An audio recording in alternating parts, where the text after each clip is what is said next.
আসসালামু আলাইকুম ভিউয়ার্স, আশা করি সবাই ভালো আছেন। এই গরমে আরামদায়ক, কম ঝাল এবং কম তেলে একটি তরকারি রেসিপি নিয়ে হাজির হয়েছি। আলু কাঁকরোল দিয়ে রুই মাছের ঝোল। এটি তৈরি করা খুবই সহজ এবং খুবই মজার। চলুন দেখে নেওয়া যাক। এখানে নিয়েছি আমি আধা কেজি কাঁকরোল। আমি এখানে এই কাঁকরোলগুলোর সাথে একটি আলু দিব। কাঁকরোলগুলো একদম ফ্রেশ। কাঁকরোলগুলো আমি কেটে ধুয়ে নিব। এগুলো আমি গোল গোল করে কেটে নিয়েছি রুই মাছ। মাছে লবণ এবং হলুদ মাখিয়ে নিব।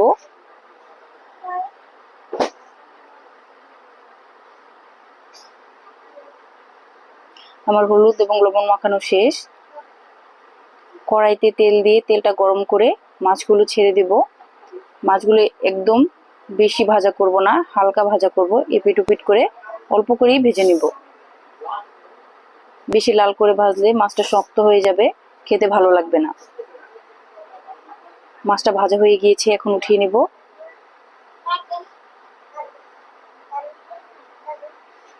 ওই তেলেই দিয়ে দিব একটা পেঁয়াজ কুচি। আমি রান্নাটা কম তেলে করব। দিয়ে দিব আধা চামচ রসুন বাটা এবং আধা চামচ আদা বাটা, এটা মিক্সড করে নিব। দিয়ে দিব 1 চা চামচ হলুদ গুঁড়া, 1 চা চামচ মরিচের গুঁড়া। এটা এখন ভালো করে মিশিয়ে নিব।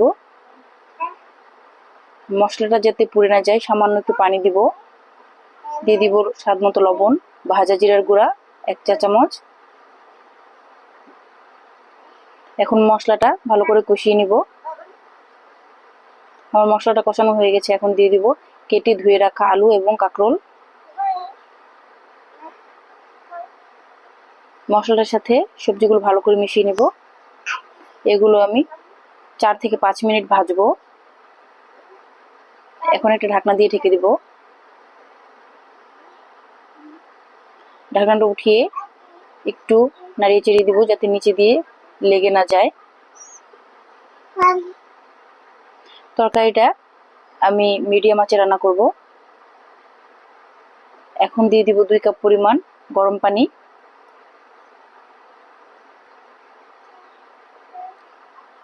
পানিটা ফুটে উঠলে দিয়ে দিব ভেজে রাখা মাছ।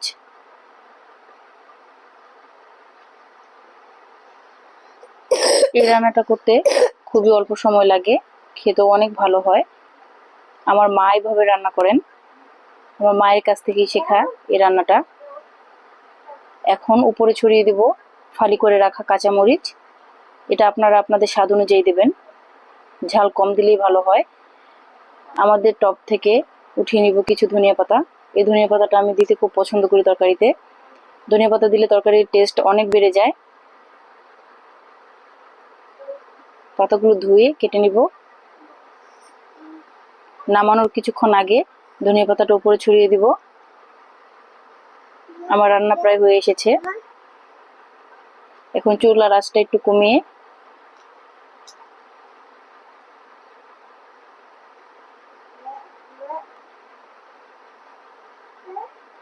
নামিয়ে পরিবেশন করে নেব আমাদের এই অল্প সময় রান্না করা তরকারিটি। আশা করি এই রেসিপিটি সবার ভালো লাগবে। যদি রেসিপিটি ভালো লেগে থাকে অবশ্যই লাইক, কমেন্ট এবং শেয়ার করবেন। সাবস্ক্রাইব করে আমার পাশে থাকবেন। আমার জন্য দোয়া করবেন। আল্লাহ হাফেজ।